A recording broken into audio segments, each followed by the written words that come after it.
आज जो model prepare कर रहे हैं इसमें हमने रेज़न पेंडेंट प्रिपेयर करना है। ये जो है हमारी कस्टमर ने हमसे पहले प्रिपेयर करवाया था, देन उसके बाद उन्होंने ये सेकंड अपनी फर्दर आगे फ्रेंड्स के लिए वो प्रिपेयर करवा रही थी। तो इसमें यह है कि आप भी लर्न कर लेंगे और हमारा ऑर्डर भी प्रिपेयर हो जाएगा। तो इसमें फ़र्स्ट हमने बेस ली, जो चीज़ें हमें रिक्वायरमेंट्स थी उसके अकॉर्डिंग। कस्टमर की रिक्वायरमेंट्स ये थी कि उन्हें जो पेंडेंट चाहिए था वो उन्हें 2 कलर्स में चाहिए था, लाइक ब्लैक कलर और ब्लू कलर में। तो उसके अकॉर्डिंग उन्होंने इसके अंदर फ्लावर्स भी ऐड करवाने थे और नेम भी ऐड करवाना था। तो बेस लेयर को प्रिपेयर करने के लिए हमने नीचे यूवी टेप अप्लाई की है। देन इसके बाद पेंडेंट हमें बटरफ्लाई में नीड था, फ्लावर्स में आपको शो कर रही हूँ जो हमें फ्लावर्स नीड थे। ये जो मिनी ड्राई फ्लावर्स आपको शो हो रहे हैं इनको हमने ड्राई किया। ड्राई तो वैसे आपको मिल जाते हैं, लेकिन इनको सीधा करने के लिए आप क्या करेंगे, या तो टिश्यू की मदद से या तो आप 2 पेपर यूज़ करके इसको प्रेस कर लेंगे ताकि ये जो हैं प्रॉपर एक शेप में आ जाएं। बिकॉज़ अगर ये जो हैं टेढ़े होंगे तो आप इस पर रेज़िन अप्लाई करेंगे तो वो सही तरह अप्लाई नहीं होगा। सेकंड, मैं आपको यही मशवरा दूंगी कि अगर आप पेंडेंट्स या छोटी किसी भी आर्टिकल में वर्क करते हैं, लाइक ब्रेसलेट्स हो गए, पेंडेंट्स हो गए, तो उसके लिए यूवी रेज़िन अप्लाई करें, क्योंकि यूवी रेज़िन जो है वो हमारे लिए बेस्ट होता है। उससे हमारे जो आर्टिकल्स हैं उसमें नीटनेस आती है और वो इजीली ड्राई भी हो जाता है। आपका वर्क भी इजी हो जाएगा और आपके जो आर्टिकल हैं उसमें अलग से नीटनेस आती है। चाहे वो आप कलर आर्टिकल प्रिपेयर कर रहे हैं या आपकी जो बेस लेयर है वो सिंपल आपके पास प्योर कलर में भी आ जाती है, तो वो आपके आर्टिकल्स में नीटनेस आ जाएगी। तो यहाँ पे हम जो कलर यूज़ कर रहे हैं वो हम यूज़ कर रहे हैं मेटालिक पाउडर्स यूज़ कर रहे हैं, जिसमें हमने ब्लू कलर अप्लाई की है और देन इसके बाद हाफ एरिया में हमने ब्लैक अप्लाई की है। तो मिक्सिंग भी हम आप चाहें तो अलग से रेज़िन के अंदर भी कर सकते हैं, लेकिन मुझे लगता है कि अगर आप इस चीज़ में प्रोफेशनल हो जाते हैं तो आप पेंडेंट के अंदर भी अप्लाई कर सकते हैं। बिकॉज़ उससे ये है कि आपका रेज़िन ज़ाया नहीं होगा। पेंडेंट में आप थोड़ा सा रेज़िन अप्लाई करें बेस लेयर के जितना, ऐसा नहीं हो कि आप बहुत ज़्यादा अप्लाई कर दें जिससे ये है कि आपका रेज़िन जो है वाइट ड्रिप हो जाए। तो आपने थोड़ा सा रेज़िन अब डालना है। उसके बाद आपने हाफ़ एरिया में जो भी कलर की आपकी रिक्वायरमेंट्स होंगी, लाइक इधर जो मेरी रिक्वायरमेंट्स थी हाफ़ एरिया में ब्लू था और हाफ़ एरिया में ब्लैक था, तो हमने वो ऐड की है और उसके बाद उसी के अंदर ही इजीली आराम से मिक्सिंग की है, हाफ़ एरिया में ब्लैक और हाफ़ एरिया में ब्लू। इसी तरह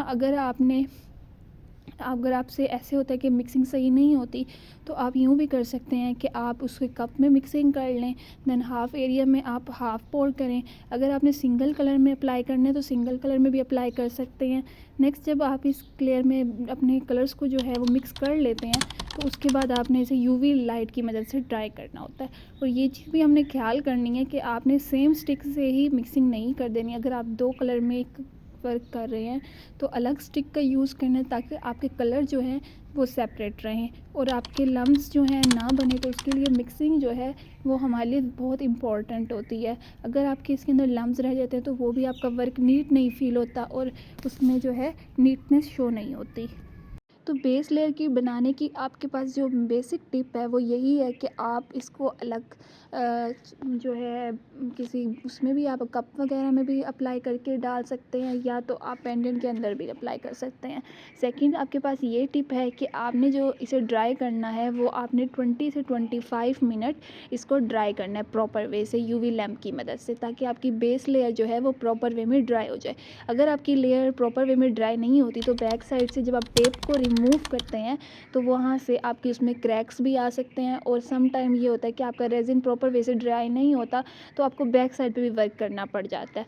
तो अगर आपकी ये चीज़ फर्स्ट जो लेयर है उसको आपने प्रॉपर वे से ड्राई करना होगा 25 से 30 मिनट तक। उसके बाद नेक्स्ट वर्क होता है हमारे पास, जब हमारी बेस लेयर ड्राई हो जाती है तो उसके ऊपर हमने नेम अप्लाई करना है। अगर आपकी कस्टमर की रिक्वायरमेंट्स है कि उसके ऊपर नेम अप्लाई करने हैं या फ्लावर अप्लाई करना है, यहाँ पे जो हैं स्टिकर्स ये भी मैंने किसी वेंडर से बाय किए थे।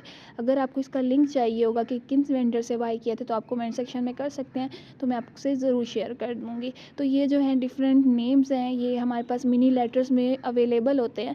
तो इसको मैंने कट आउट कर लिया जो नेम मुझे रिक्वायरमेंट था। तो उसके बाद हमने इसके ऊपर से स्टिकर उतारेंगे और आप उसके बाद उसको अप्लाई कर देंगे। जो फ्लावर्स की नीड थी मेरे पास वो भी मैंने फ्लावर अलग कर ली हैं। इसका हाफ़ एरिया मुझे चाहिए था तो वो भी मैंने कट कर लिया और फुल फ्लावर जो है आपको इस फॉर्म में शो होता है ताकि आपकी जो बेस लेयर है उसमें जो चीज़ एडजस्ट हो और प्यारी लगे, हमने वो चीज़ अप्लाई करनी है। अब ये स्टिक की मदद से मैंने चेक किया है कि यहाँ पे मेरी लेयर जो है वो हार्ड हो चुकी है और इसके बाद हमने ये जो मेरा नेम का स्टिकर है वो अप्लाई करना है। तो हम ईज़िली वे में हमने यहाँ देखना है कि सेंटर में हमारे पास ये चीज़ हो जाएगी। फर्स्ट हमने इसके ऊपर से उतारी है लेयर और ये बैक साइड आपको शो हो रही है। देन आप इसको अप्लाई करेंगे और आप इसको चिपका देंगे। तो इसके बाद ये है कि आपकी जो ये लेयर है जो आपको वो शो हो रही है टेप नुमा, इस ये भी उतर जाएगी। हमारे पास ओनली जो है एम लेटर जो है वो उसके ऊपर रह जाएगा। तो यहाँ पे हम नेम को एडजस्ट कर रहे हैं।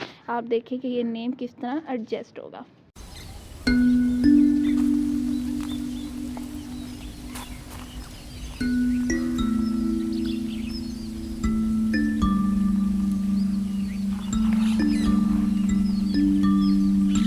इधर हमने इसके ऊपर स्टिकर भी अप्लाई कर ली है और रेजिन का लिटिल बिट जो है हमने अप्लाई करके यूवी रेजिन फ्लावर्स को भी ऐड कर दिया, जो कि यूवी लाइट की मदद से यहाँ पे ड्राई होंगे।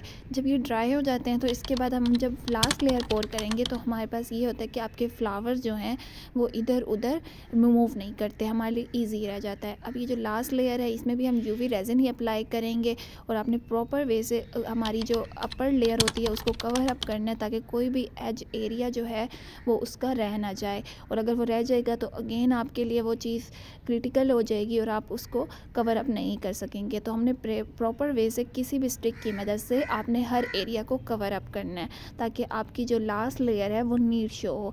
तो यहाँ पे भी आपको शो हो रहा होगा कि स्टिक की मदद से मैं हर एरिया को कवर अप कर रही हूँ। आपको स्टिक की एज पे ब्लैक शो हो रहा होगा तो ये ड्राई रेजिन है जो कि हमने पहले वर्क किया था, तो उसकी वजह से ये चीज़ ड्राई है, ये ब्लैक नहीं है। ओनली जो आप यूवी रेजिन यूज़ करेंगे वो अपर लेयर पे क्लियर रेजिन यूज़ करेंगे ताकि आपकी नीटनेस जो है उस पर प्योर वे में रहे। ये चीज़ आप पे टोटली डिपेंड करती है कि आप नॉर्मल रेजिन के साथ वर्क करते हैं या आप यूवी रेजिन के साथ। बट मैं आपको यही सजेस्ट करूँगी जब भी हम किसी छोटे आर्टिकल पे वर्क करते हैं, लाइक पेंडेंट्स हो गए, झुमकाज हो गए या कोई भी आपके पास हो जाता है, तो आप उसके अंदर यूवी रेजिन से वर्क करें क्योंकि वो आपके पास टाइम भी कम लेगा और आपका जो आर्टिकल है उसमें अलग से नीटनेस आएगी। क्योंकि ये छोटे आर्टिकल होते हैं, इसमें चांसेस ज़्यादा आ जाते हैं कि आपका रेजिन ड्रिप होगा। अगर रेजिन ड्रिप होगा तो आपका वर्क नीट नहीं होगा। तो उसके लिए आप प्रॉपर वे में यूज़ करें और अगर आपको लगता है कि आपकी बैक साइड नीट नहीं है तो आप उसको बैक साइड से भी